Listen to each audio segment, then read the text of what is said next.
Surrounded by the Yellow Sea, the Korean Strait, and the East China Sea, the land of the morning calm offers visitors a unique blend of old and new. Skyscrapers stand next to ancient royal palaces. In the capital, Seoul, an exotic Asian world awaits that also has a highly advanced economy and technology. But despite the country's rapid modernization, Koreans have retained a sense of traditional values.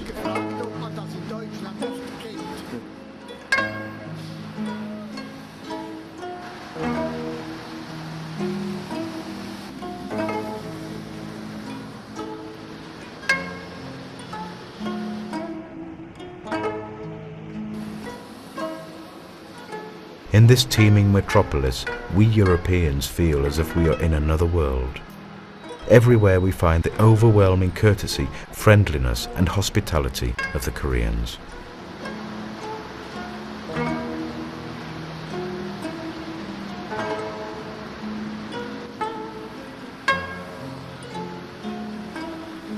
Our private city guide and interpreter, Ka-hyun Kim, impressed us not just with her knowledge of the city and its history, but with her knowledge of our language and culture.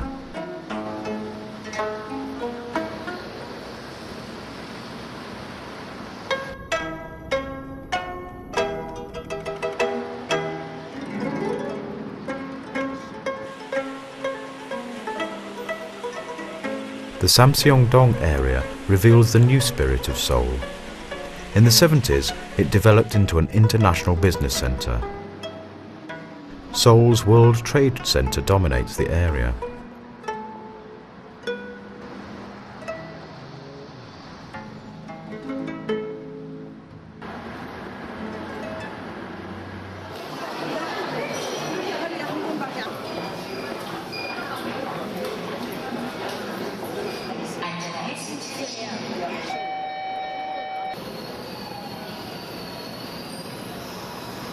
In 1968, the tram service closed, and in August 1974, the first metro line was opened.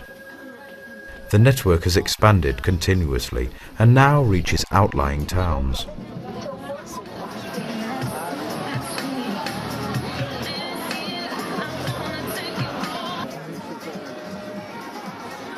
The Myeongdong area is essentially one giant shopping mall. Its main street and the many side alleys are packed with shopping chains and department stores, mainly selling clothes, shoes and accessories.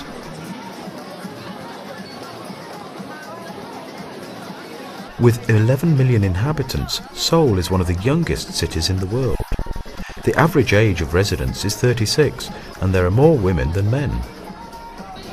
Only about 1% of Seoul's population are foreigners.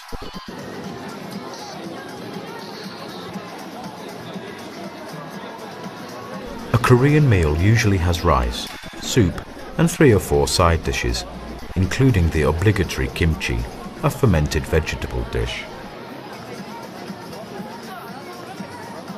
But at every corner of this shopping street, we were lured by the scent of fast foods and a colourful selection of goodies, which seemed rather exotic to us Europeans. I was rather relieved to discover a grill with real hot dogs.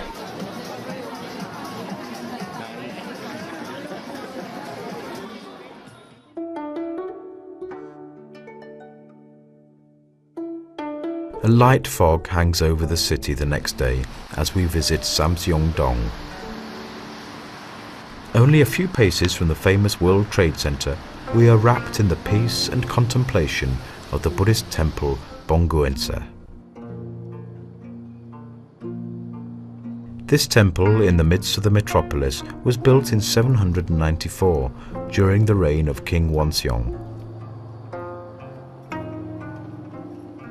The complex is one of the incredible historical and cultural treasures of Seoul.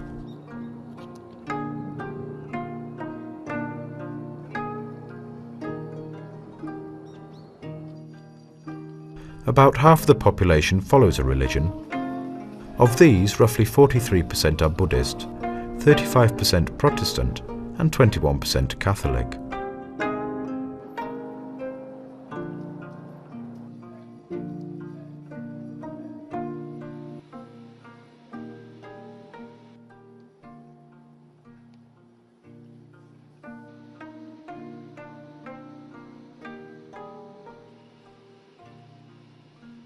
Hundreds of golden Buddhas, large and small, decorate the interior of this temple.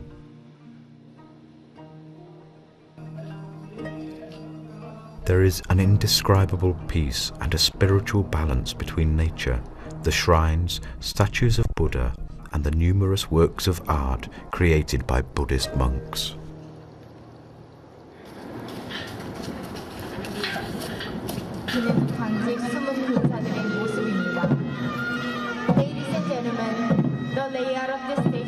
The ceremony of changing the royal guard at the Daihanmun gate of the Dokseonggung Palace began during the Joseon dynasty.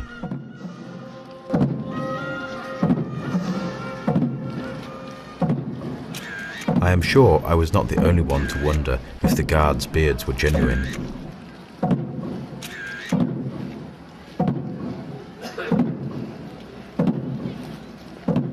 In the grounds of the Dokseonggung Palace, there are a number of impressive and historic buildings. Although the long history and rich traditions of Korea are, by now, well known, many people are still surprised when they see the profound beauty of the natural, historic and cultural relics that have survived the country's turbulent history.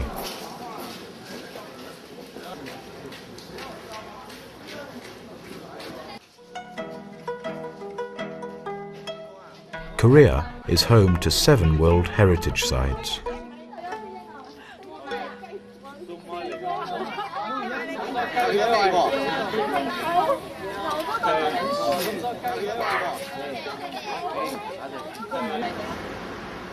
Since the 1970s, art galleries have sprung up in Incheon. There are more than 70 at the moment. The Incheon galleries display and sell both works of modern art and antiques. Some galleries, like this one, also offer a wide range of artwork produced by amateur and professional artists.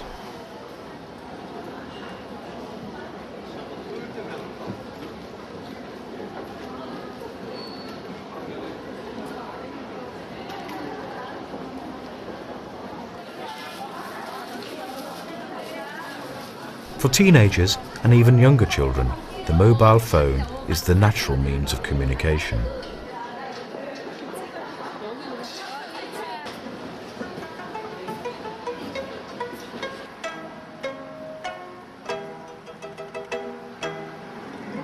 Incheon is famous not only for art galleries, but also for its numerous boutiques, local restaurants, and traditional tea or coffee houses.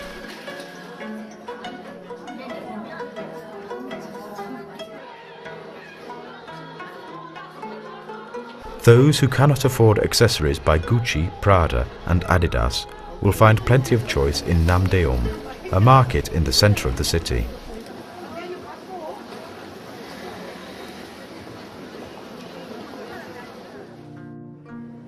In the centre of the capital, the summit of Namsan Park is dominated by the television tower known as Seoul Tower, one of the city landmarks.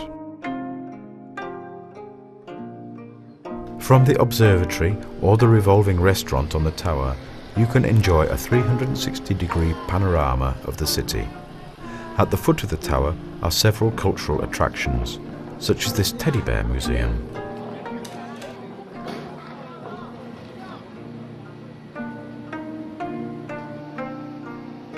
Couples in love fix a pair of padlocks to the fence panel and throw away the key.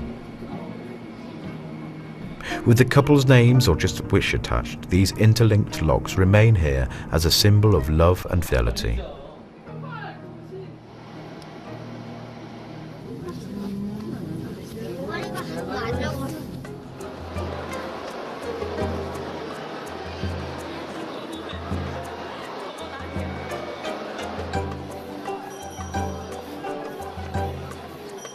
The COEX Mall is a complete underground empire, which offers shopping, dining, amusements of all kinds, cultural activities and various services.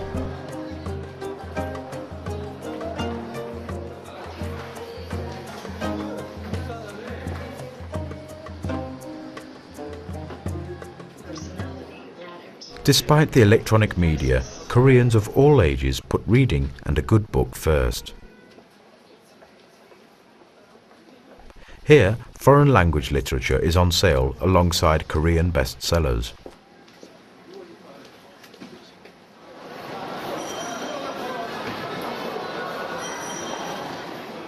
As a European in this city, you have to admire the amazing cleanliness, order and discipline of the Koreans, even in the metro stations.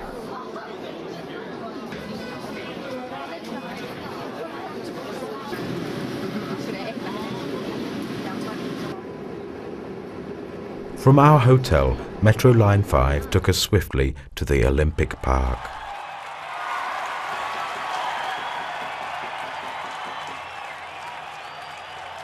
The Olympic Games in 1988 marked the opening of the Olympic movement to professional sportsmen and the end of the big boycott of games which followed the 1980 Olympic Summer Games and the 1984 Olympics in Los Angeles.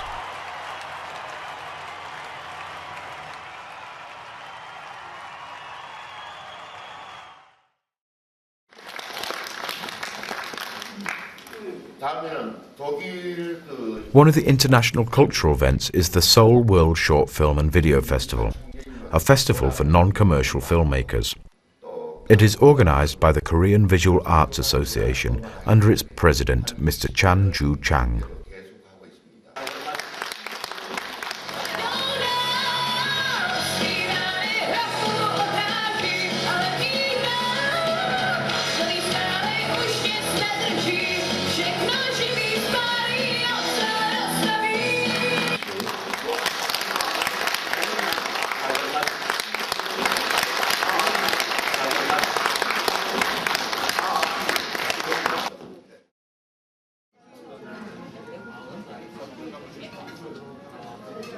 It is not just the city of Seoul with its many astonishing experiences, but also the attitude, friendship and warm hospitality of the Korean people that leave a deep impression in every visitor.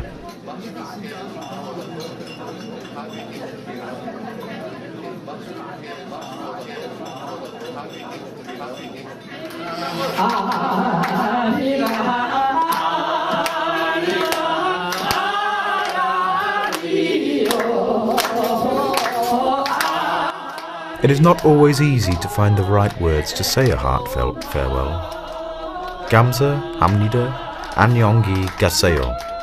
It means thank you and goodbye.